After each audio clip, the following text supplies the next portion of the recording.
Natalie Markowitz. I'm a research fisheries biologist at the Alaska Fisheries Science Center here in Seattle, Washington. This week marks my 1-year anniversary of being a Fed at NOAA Fisheries, which is always so exciting. And I've gotten to meet some really great people here on the West Coast, but I also got to meet people throughout NOAA through experiences I had when I was working at the Office of Science and Technology in 2 previous positions, one as a Knauss Fellow, working in the Protected Species Science Branch, and then as a contractor working in the Socioeconomics group, where I helped write a bunch of reports and start to modernize how they do some of their data to product workflows as well. I bring it up because I'll talk about some of the work I did in those positions as well. But yeah, so throughout this, since grad school, throughout those positions and opportunities, I've been thinking a lot about data to product workflows, and I know I have a lot more to think about what that means and how I can continue to apply it even more efficiently and thoughtfully into my process. And so really, I'm going to present to you a couple of examples from my own work where I use this strategy and this thought process. And I'm really excited to learn with and from and chat more about what everyone else is doing. So yeah, I'll dive in. We so often, let's see, okay, there you go. We so often hear data to product and it sounds really complicated, right? We're scientists, we create a lot of data.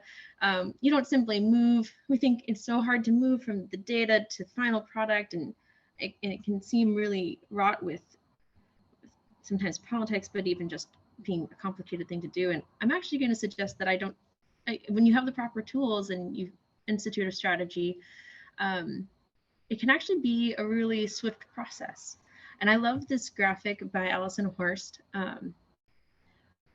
but it gets used a lot, and I wonder if we often get a chance to really think about what this means. And it's a swift movement from working on the data to transforming and modeling and visualizing the data and communicating it in sort of one swift action. And so I've got a couple of examples where I think I do this process pretty well, and I've got scripts that take data and make a final product in very little amount of time. So I'm actually going to start with a fun example. So I recently built myself a personal website and CV entirely sourced from a Google spreadsheet. This is, got my Google spreadsheet. I put all the content in there that I would want it to have in a CV, in a website, in one, not the other, in neither. And I've got an R project, and I really just run one script. I have a script called run, and it downloads all this content from Google Drive, creates the pages, and produces my new website and my CV. And this can be really useful for, say, I love talking with students in Skype a Scientist and having an online presence for, say, grant proposals, or just getting people to learn about who you are. I'm an early career scientist. I'm new. So that might be something that's important to me, especially as I was aiming for a job like this incredible position I have now. So I do this all in about 5 minutes of time. Oh, I published a new paper. Edit the Google spreadsheet, run the script, and produce my new website, or my website with this new content. And you can see an example of that. I put a link at the bottom. But I also produced a template so you can see this in its most simplest form, or if you want to do the same thing. But it's all on GitHub, and it's all really easy to use. The inspiration for this came from a blog that I read about data-driven CVs by Nick Strayer, who now works for RStudio, I believe. And so I put his blog at the bottom as well. And there's all these great resources out there for talking about how we can do these kinds of projects and so many others. I mean, this can be applied to so much else as well, by using tools that we already have and doing it in really swift, beautiful motion. Done. The next thing I'm going to talk about is I had a task where I needed to produce graphics every day that we were on survey. So I work in the Eastern Bering Sea Survey team. So it's, basically otherwise known as the middle of nowhere. But we needed to send temperature data every day and then create a plot and then send that to the comms team. So it kind of had this structure a little bit in place, but I improved it a little bit. There's a Google spreadsheet again, right?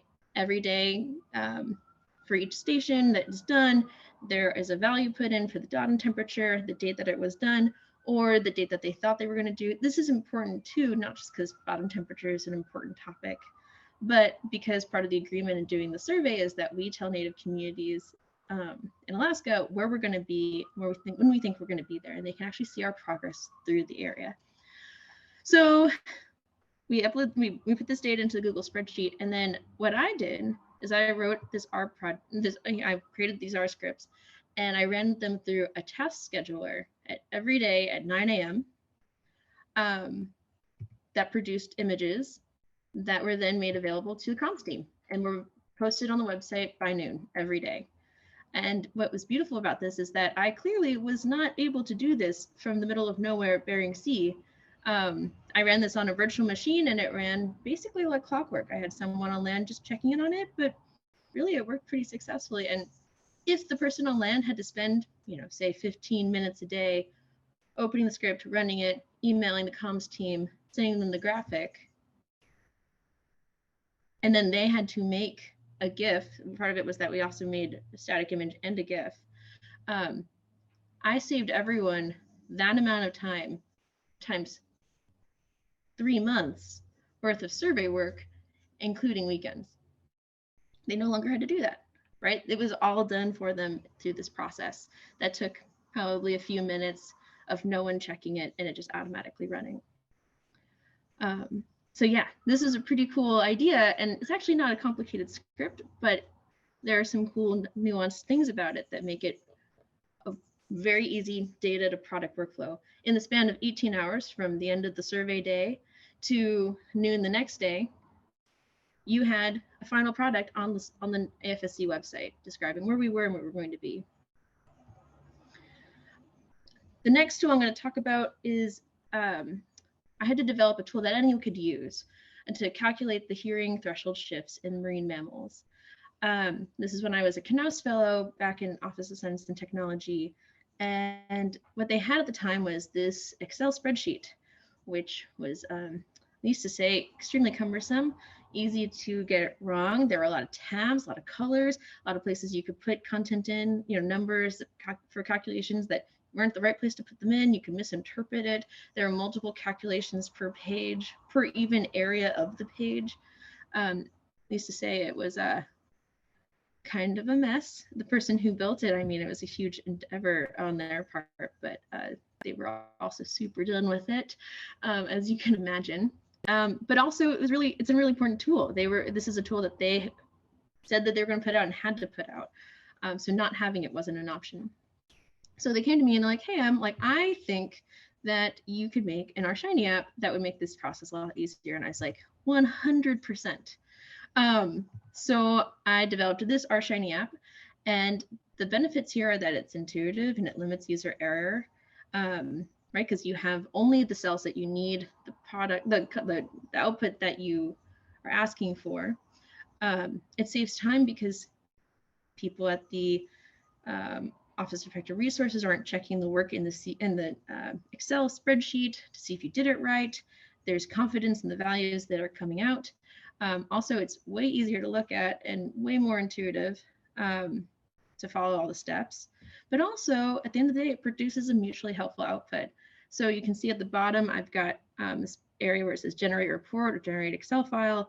That generate report produces a a PDF that you can include with your permit application. Done, easy, check, right? This takes a few minutes. Understanding that Excel spreadsheet takes a little bit longer, like a lot longer. Like you'll probably get it wrong and then have to redo it longer. So you put the data in and you get your product out in as long as it takes you to fill out this page. I want to also highlight a similar effort that Meg Seipel, who is actually in this OpenScapes cohort, did for a similar acoustic deterrence tool.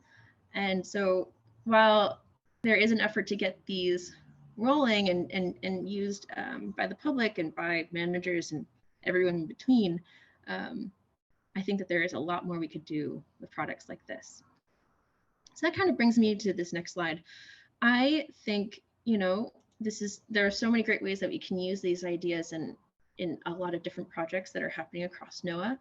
And so I ask you to consider would your current product development workflows benefit from similar data-driven approaches? I'm sure they would. And I'm really excited to talk with more of you about how that is, that can be applied. So I'm going to tell you about another example. About our project that I am building called Nymphs reports. So back when I was in the Office of Science and Technology in their socioeconomics group, I was responsible as the report editor for the fisheries economics of the US report. And you can see it here, it is huge and long and boring, but it's important because it underscores how important fisheries are to the United States economy. So previously they would hand write in the numbers that had to change, and I was 100% not going to do that. So I redeveloped it all into RMarkdown and picked up a couple of tips and tricks. I actually gave a talk about it at the DC Saturdays 2020 conference, which you can watch if you're interested in learning more about it. And the report that I worked on, this is the 2016 report. I worked on the 2017 and beyond reports. 2017 just got published, so you can see how similar they are now. And it's really exciting to see it finally in the flesh. So I learned all these tips and tricks, and I was like, all right, well, for making my own process more efficient and easier, I should write a package of my favorite functions from this process. But I soon learned, and this is, fun, M's faves funks, but I soon learned that actually a lot of the work I did was useful to more people than just me, and a lot of the functions in there had a similar theme. So I developed the Nymphs reports package, and I even gave a talk about it at our Cascadia 2021, which is super fun. And I think that package is a really good start, if not more than that, but definitely a really good start to trying to make this process of writing reports, which can be somewhat arduous, annual reports, right, that have to come out every year. They basically have the same content in them, more streamlined and more approachable. So yeah, I'm definitely looking for more ways to make that process better. And that's kind of my first stab at it, and putting it out there, build it and they will come, maybe. And so, like I said, it used to take all of these steps to get a report published. First, you collect the data, then realize that you didn't have the right data. Then you talk to the subject matter experts. They told you what data to use. You're getting it from them. There's a middleman now, right? Someone's got to make the graphics. Someone's got to make the report 5-way compliant. It's a huge pain in the butt. This is manual line by line report editing, and very painful, fraught with error. And so what I did effectively with the Nymphs reports package and is that I developed this swift workflow of data analysis to product. And the boxes on the bottom are well above my pay grade, so I definitely wasn't going to do them. But imagine that if I could run this script in a matter of a few minutes, it could be in the hands of leadership in an email sent directly after that, which is pretty novel. When I think about writing a report, there are 6 kind of main topics that I want to economize upon and make more efficient. First, we want to make sure that the data is the data that we're using is coming directly from the source. We can understand what's happening to that data, but also that we can collaborate and integrate content from Google Drive from our colleagues pretty easily, whether it's a spreadsheet that needs to go into a report that I couldn't possibly come up with the content of, or they need to write an introductory paragraph that's just not my job to do. That can all be sourced directly. Streamlining report creation is about using templates and functions that help guide you through this process and make it less chaotic, right? We can help each other out by coming up with how we should approach this problem. Consistent, and I'll say dynamic grammar structure is having reports that can understand the difference between an 8% increase, because H starts with E, or a 2% decrease, right? That already saves so much time in just that simple math if-else statement. 5-out compliance is possible, and it's not just about colors, right? The way that RMarkdown works, it is already kind of building in this text reader friendly output, which saves your comms team and you probably tons of time in going through all the rigor and remorse of having to do the 508 compliance guideline, following those guidelines, which are really important, but are not easy. Version control, saving to GitHub, Google Drive. That's just so important for sharing and saving your work, and also for the onboarding, offboarding process, and delegating, right? As you are going to build this project out and have a team of people who work on it, they should be able to follow what you're doing, and this is part of that. Also, one report to the year to the next might have X number of differences, and so documenting that too. And then output flexibility, right? We're not just creating a model or creating a report, but we're creating fact sheets and summary tables and graphics that are going to be used from this process to develop those things. And so we can actually do it in one fell swoop and bring this project together. So that takes me to the end of my talk. I'm really excited to chat with you all more and hear what your takeaways are. But the takeaways I hope that you get from this talk are that you can create thoughtful product workflows for almost anything, whether it's fun websites or calculator tools online, anything in between. It's possible. And we don't just run models and get data and obtain outputs. We can also strategically use those outputs to make final products too. Thoughts for next week, not next week, but next OpenScape session, you'll have a guest speaker, Shante Davis. And something I want to get your thinking about is that a lot of these are projects that me, myself, and I did. These are one-person development projects. And I think that this is really the start of bringing in a community and collaboratively working on these projects, and also enhancing each other's workflows. So she's going to talk a lot more about that, and I implore you to just keep that in the back of your mind as you go through your next working sessions, and as Shante Davis is talking. So thank you all. It's been great chatting with you, and yeah.